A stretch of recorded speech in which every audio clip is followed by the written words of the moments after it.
Anti-racism activists have pledged to disrupt reform meetings for the foreseeable future, which I suppose is what they're intended for, isn't it, really? Well, Farage and Reform face sustained protests from anti-racism activists. Now, this is quite remarkable because in Nigel Farage's constituency of Clacton, they have already interrupted and disrupted his first press conference. Yes. And at the same time, they see themselves as victims of allegations of racism. I mean, they haven't provided any evidence for that, but they have taken responsibility for disrupting his press conference. Stand Up for Racism is the name of this activist group, and they have threatened to be alert and to go to future manifestations and events, public events by Nigel Farage and his Reform Party. Yeah. So I just don't get it. If we live under the rule of law, if racism has happened, you have the right channels to report it. The wonderful thing about racism is you can allege it against people, can't you, just with no evidence at all, just from the vague sense, the sort of smoke that surrounds them. There are people, the harder people than Farage to pin it on, that frankly get it, you know. I mean, I'm not saying that any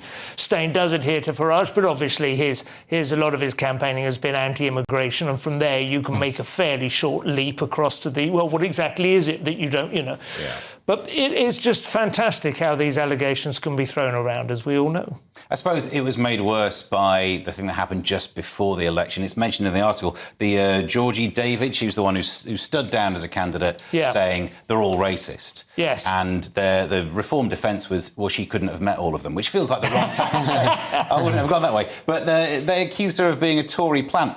Look again at the Tories. Do you think they could have orchestrated that level of subterfuge, that Trojan horse? I don't know for sure, but there were some extraordinarily suspicious, dodgy tricks being played against Reform. I think that whole business with the Channel 4 expose of the actor with the rough voice, where he's got a video where he goes, well, I can also do this voice, or I come across as a bit of a wrong un, do you know what I mean? And then there he is on concealed camera going, yeah, let's go and do some barracking. I'll tell you what, I'd have them all shot. But just like, I don't know if that, I'm not saying it was the Conservative Party or indeed any political party, but there was definitely some orchestrated attempt to undermine their credibility, I think. He raised his spotlight profile quite a bit, so maybe he was a self Do you think he's doing, what is that thing called where you can, with your 50 quid and you can address somebody's birthday party now? Like Cameo. Cameo, that's I'm available. He'll be popular in certain circles. Anyway, Steve, Macron's party has